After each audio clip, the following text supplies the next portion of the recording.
तेजस्वी यादव की रैली में फेंकी गई चप्पल। बिहार के औरंगाबाद में थी तेजस्वी की रैली। मंच पर तेजस्वी समेत कई नेता थे। इसी दौरान भीड़ में मौजूद किसी शख्स ने चप्पल फेंकी। लखीसराय में बिहार के मंत्री विजय कुमार सिन्हा पर गांव वालों ने गोबर फेंका। गांव वालों से मिलने गए थे सिन्हा। बिहार के कैमूर में चुनावी रैली में गरजे योगी आदित्यनाथ। मोदी और नीतीश का साथ सोने पर सुहागा। योगी ने कहा, एनडीए सबका साथ सबका विकास की बात करता है। बिहार में जाति और भाषा के नाम पर लड़ाया जा रहा है। रोहतास में योगी का ग्रैंड शो। कहा, केवल एक भारत श्रेष्ठ भारत का नारा। बिहार के काराकाट में भी स्टार प्रचारक योगी की रैली। बोले, बिहार की जनता को कांग्रेस और आरजेडी ने कुछ नहीं दिया। बिहार के अरवल में मुख्यमंत्री योगी ने भरी हुंकार। कहा, आतंकवादी अगर हमला करेंगे तो मारे जाएंगे। योगी ने कहा, मोदी सरकार ने पाकिस्तान को करारा जवाब दिया। कांग्रेस के नेता पाकिस्तान की तारीफ करते हैं। बक्सर में बीजेपी के राष्ट्रीय अध्यक्ष ने कहा, बिहार में लालटेन राज नहीं बल्कि अब मोदी का एलईडी राज चलेगा। जेपी नड्डा बोले, कांग्रेस का काम है लटकाना, अटकाना, भटकाना। राम मंदिर के फैसले को भी लटका रहे थे। नड्डा ने कहा, चुनाव के दौरान देश विरोधी कांग्रेस ले रही है पाकिस्तान का नाम। पटना में बीजेपी की प्रेस कॉन्फ्रेंस। शाहनवाज हुसैन ने कहा, हम विकास के मुद्दे पर लड़ रहे हैं। मुख्यमंत्री नीतीश कुमार पर जमकर बरसे चिराग पासवान। कहा, हमारी पार्टी को लेकर जनता के बीच भ्रम फैला रहे हैं नीतीश कुमार। चिराग ने कहा, हम किसी की बी टीम नहीं है, अपनी विचारधारा के साथ लड़ रहे हैं चुनाव। कहा, जेडीयू से ज्यादा सीटें जीतेंगी। चिराग बोले, बिहार फर्स्ट, बिहारी फर्स्ट हमारी नीति। नीतीश दोबारा कभी सीएम न बने, यही संकल्प है। एलजेपी ने जारी की 42 उम्मीदवारों की तीसरी और आखिरी लिस्ट। नरकटियागंज की सीट पर बीजेपी के साथ मुकाबला। तेजस्वी यादव का बीजेपी पर तंज। कहा, विश्व की सबसे बड़ी पार्टी में एक भी मुख्यमंत्री पद का उम्मीदवार नहीं। नीतीश पर तेजस्वी का हमला। कहा, कोरोना के दौरान घर में कैद रहे, अब कुर्सी के लिए बाहर निकल रहे हैं। लोकसभा विधानसभा चुनावों में उम्मीदवारों की खर्च की सीमा बढ़ी। अब 77 लाख तक कर सकते हैं खर्च। छोटे राज्यों में खर्च की सीमा 59,40,000 रुपए तक तय। विधानसभा चुनावों में 30,80,000। बिहार में वोटिंग के एक दिन पहले से अप्रमाणित विज्ञापनों के प्रकाशन पर रोक लगी। बिहार में पहले फेज में आपराधिक छवि के 1064 उम्मीदवार, 30% उम्मीदवारों पर क्रिमिनल केस। प्रधानमंत्री मोदी का देश को 7वां राष्ट्रीय संबोधन। कोरोना को लेकर जागरूक किया। प्रधानमंत्री ने कहा, कोरोना की लड़ाई बहुत लंबी चली है, अब ज्यादातर लोग घर से बाहर निकल रहे हैं। प्रधानमंत्री मोदी ने त्योहारों का जिक्र किया। कहा, बाजारों में रौनक लौटी है, लेकिन लॉकडाउन खत्म हुआ है, वायरस नहीं। प्रधानमंत्री ने कहा, देश में कोरोना से रिकवरी रेट बढ़ा। अमेरिका, ब्राजील से भारत की हालत अच्छी है। मोदी ने कहा, देश में बहुत लोगों की जान बची है, हालात को बिगड़ने न दें। प्रधानमंत्री मोदी ने जानकारी दी, कोरोना मरीजों के लिए देश में 90 लाख से ज्यादा बेड्स हैं। प्रधानमंत्री बोले, कुछ लोगों ने ढिलाई बरतना शुरू कर दिया है, ये ठीक नहीं है। बिल्कुल ना माने कि कोरोना चला गया। प्रधानमंत्री मोदी ने कहा, जब तक दवाई नहीं तब तक ढिलाई नहीं। जब तक कोरोना की वैक्सीन नहीं आती, सावधान रहें। कोरोना वैक्सीन के लिए युद्ध स्तर पर काम जारी। प्रधानमंत्री ने बताया, वैक्सीन आते ही एक एक भारतीय तक पहुंचाएंगे। प्रधानमंत्री कबीर का दोहा सुनाकर जागरूक करते दिखे। रामचरितमानस की चौपाई सुनाकर जनता को समझाया। प्रधानमंत्री ने लोगों से 2 गज की दूरी रखने, साबुन से लगातार हाथ धोने, मास्क पहनने की अपील की। कहा, थोड़ी सी लापरवाही खुशियां खत्म कर सकती है। प्रधानमंत्री मोदी ने हाथ जोड़कर जनता से अपील की। कहा, सभी को सुरक्षित देखना चाहते हैं। ग्रैंड चैलेंजेस मीटिंग के उद्घाटन भाषण में भी प्रधानमंत्री ने कोरोना का जिक्र किया। कहा, भारत में सबसे ज्यादा 88% रिकवरी रेट। देश में कोरोना की रफ्तार में कमी जारी। आज केवल 46,791 नए केस। देश में कोरोना से मौत में भी कमी। एक दिन में 587 की मौत। देश में अब तक कोरोना से 67 लाख से ज्यादा मरीज ठीक हुए। 9 करोड़ 60 लाख का कोरोना टेस्ट हुआ। कम मृत्यु दर वाले देशों में भारत सबसे आगे। प्रति 10 लाख जनसंख्या पर मृत्यु दर 83 है। देश में कोरोना के एक्टिव केस में कमी। एक महीने में 10 लाख से 7,48,000 के करीब पहुंचा एक्टिव केस। देश में प्रतिदिन आने वाले कोरोना वायरस के नए मामलों की संख्या 50,000 से कम।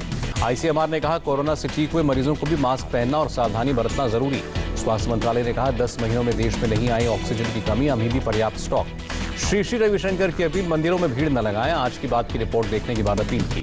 दिल्ली में कोरोना के एक दिन में 1,179 मामले, एक दिन में 41 की मौत। महाराष्ट्र में कोरोना ग्राफ 16 लाख के पार। राज्य में एक दिन में 8,151 नए मामले, 213 की जान गई। यूपी में 1,746 नए केस, कोरोना के 30,416 एक्टिव मामले। केरल में एक दिन में 6,591 मामले आए। राज्य में कोरोना के 91,922 एक्टिव केस। तमिलनाडु में कोरोना के 3,094 नए मामले, 50 और लोगों ने जान गंवाई। 27 अक्टूबर को प्रधानमंत्री का यूपी के 5 लाख ठेले और रेहड़ी वालों से संवाद। स्वनिधि योजना के तहत ऋण भी बांटा जाएगा। कल मोदी कैबिनेट की बैठक होगी। वीडियो कॉन्फ्रेंसिंग के जरिए कई अहम मुद्दों पर हो सकता है मंथन। राहुल गांधी के केरल दौरे का दूसरा दिन। वायनाड कलेक्ट्रेट में कोरोना संकट पर बैठक की। फारूक के घर हुई ईडी की पूछताछ पर राहुल गांधी का हमला। बोले, एजेंसी सरकार के लिए राजनीतिक हथियार। राहुल बोले, सीबीआई और ईडी का गलत इस्तेमाल, मेरे खिलाफ कई मामले, मैं भी इसका सामना कर रहा हूं। रायबरेली में केंद्रीय मंत्री स्मृति ईरानी ने की समीक्षा बैठक। विकास कार्यों को लेकर विभागीय अधिकारियों के साथ बातचीत की। स्मृति ईरानी ने कहा, अमेठी रायबरेली में एक ही परिवार ने राजनीति की, बीजेपी ही लोगों की उम्मीदों पर खरी उतरी। सीएए पर जेपी नड्डा के बयान पर अधीर रंजन का तंज। कहा, 1 साल से गुमराह कर रही है सरकार। एमपी में शिवराज सिंह चौहान ने फिर कमलनाथ को चिट्ठी लिखकर अपमानजनक टिप्पणी पर माफी मांगने को कहा। कर्नाटक कांग्रेस ने सीईसी को चिट्ठी लिखी, आरआर नगर की बीजेपी प्रत्याशी पर पैसे बांटने का आरोप। रक्षा मंत्री ने डीआरडीओ का नया मैनुअल 2020 लॉन्च किया, आत्मनिर्भर भारत को प्रमुखता। सीमा पार पाकिस्तान की बहुत बड़ी साजिश, बॉर्डर के पार सुरंग खोदने में लगे जैश और हिजबुल के आतंकी। भारतीय सीमा की तरफ खोदी जा रही है सुरंग, लोहे की पाइपों और फाइबर चीन की सुरंग से सुरंग की हो रही है खुदाई। पुलवामा में हकरीपोरा में एनकाउंटर में 3 आतंकी मारे गए, सेना सीआरपीएफ और पुलिस का ज्वाइंट ऑपरेशन खत्म। मां की गुहार का भी आतंकी बेटे पर असर नहीं, पुलवामा में एनकाउंटर में नाजिम समेत 3 आतंकी मारे गए। शोपिया में भी सुरक्षा बलों ने 2 आतंकियों को ढेर किया, मारे गए आतंकियों से AK-47 और पिस्तौल बरामद। जम्मू कश्मीर के अनंतनाग में पुलिस का इंस्पेक्टर शहीद, आतंकियों ने मारी की गोली। कमलनाथ के आइटम वाले बयान से राहुल गांधी ने भी किया किनारा, कहा मुझे ऐसी भाषा पसंद नहीं। राहुल गांधी ने कमलनाथ को सख्त संदेश दिया, कहा कोई भी महिलाओं के साथ अभद्र व्यवहार नहीं कर सकता। कमलनाथ फिर भी बोले, मैं माफी क्यों मांगू, राहुल की नाराजगी की आपको चिंता क्यों। कमलनाथ के बयान पर एक बार फिर भावुक हुई इमरती देवी, ग्वालियर में सिंधिया के कंधे पर सर रखकर रोई। शिवराज सिंह चौहान ने आज फिर कमलनाथ पर हमला बोला, बोले कमलनाथ अपने से काबिल किसी को नहीं मानते। कल से मुंबई लोकल में यात्रा कर सकेंगी महिलाएं। रेल मंत्री पीयूष गोयल ने महाराष्ट्र सरकार के प्रस्ताव को मंजूरी दी। महाराष्ट्र के पूर्व सीएम देवेंद्र फडणवीस ने लातूर में बारिश से खराब फसलों का जायजा लिया। दाऊद के करीबी रहे इकबाल मिर्ची के रिश्तेदारों पर शिकंजा, ईडी ने 22 करोड़ से ज्यादा की संपत्ति जब्त। पालघर में बजरंग दल के कार्यकर्ताओं पर पुलिस के सामने हमला, नाला सुपारा में 200 लोगों की भीड़ ने अटैक किया। हमले के आरोप में अब तक चौथा गिरफ्तार, एफआईआर में मुजाहिद, मूसा, फौजी, शौकत के नाम सब, इनके अलावा 200 अज्ञात शामिल। पंजाब से यूपी लौटने से डरा डॉन मुख्तार अंसारी, कल प्रयागराज में एमपीएमएलए कोर्ट में है पेशी। मुख्तार ने डिप्रेशन और डायबिटीज को वजह बताया। बिहार के शिवहर में झाड़ियों में संदिग्ध हालत में मिला युवती का शव, रेप के बाद मर्डर की आशंका। बरेली में लव जिहाद के आरोप में हंगामा, किला थाने का घेराव, पुलिस ने लोगों को हटाया। दिल्ली में हाइड्रोजन वाले सीएनजी प्लांट का उद्घाटन, प्लांट में केंद्र सरकार की भी भागीदारी। दिल्ली में 569 बच्चों ने नीट परीक्षा में बाजी मारी, 53 बच्चों ने जेईई एडवांस पास किया। पंजाब असेंबली में केंद्रीय कृषि कानून के खिलाफ 4 बिल पास करने वाला पहला राज्य बना पंजाब। पंजाब के मुख्यमंत्री ने कहा केंद्र का कानून एकमत से अस्वीकार, राज्यपाल से बिल पर मंजूरी देने की अपील। बिल पर मुहर न लगने पर लीगल रास्ता अपनाएंगे कैप्टन अमरिंदर सिंह। पंजाब के मुख्यमंत्री ने राष्ट्रपति से मिलने का समय मांगा। कैप्टन अमरिंदर सिंह ने कहा सरकार गिरने का डर नहीं है, पॉकेट में इस्तीफा लेकर घूमता हूं। महाराष्ट्र के गवर्नर के खिलाफ अवमानना का नोटिस, सरकारी आवास मामले में उत्तराखंड हाईकोर्ट ने जारी किया नोटिस। मुजफ्फरपुर में पूर्वांचल एक्सप्रेस की 2 बोगियां पटरी से उतरी, सभी यात्री सुरक्षित। ओडिशा के मलकानगिरी में नक्सलियों की साजिश नाकाम, बीएसएफ ने 7 आईईडी डिफ्यूज किए।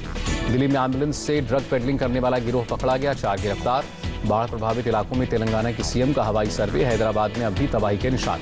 एफडीआई में 55% की वृद्धि, 2014 से 2020 में एफडीआई बढ़कर 358 अरब अमेरिकी डॉलर रही। डॉलर के मुकाबले 12 पैसे रुपया कमजोर, $1 की कीमत 73 रुपये 49 पैसे। सेंसेक्स में 112 अंकों की बढ़त, निफ्टी में भी 23 अंकों का उछाल। अफगानिस्तान में कांग जिले में 2 बम धमाके, जिला पुलिस चीफ समेत 12 पुलिस वालों की मौत। मध्य अफ्रीकी देश कांगो में एक जेल तोड़कर भागे 1300 कैदी, 3 दिन पहले भी जेल पर हुआ था हमला। आर्मेनिया अजरबैजान के बीच टेंशन जारी, नागोर्नो कराबाख इलाके में अजरबैजान की ओर से शेलिंग। फ्रांस में सांसदों ने मौन रखकर टीचर सैमुअल पैटी को दी श्रद्धांजलि, 18 साल के छात्र ने सर कलम किया था। अमेरिका में अलास्का में 7.5 की तीव्रता वाला भूकंप की वजह से सुनामी का अलर्ट। और अमेरिका के कोलोराडो में पहाड़ पर जंगलों में लगी आग, हजारों लोगों को मकान खाली करने के आदेश।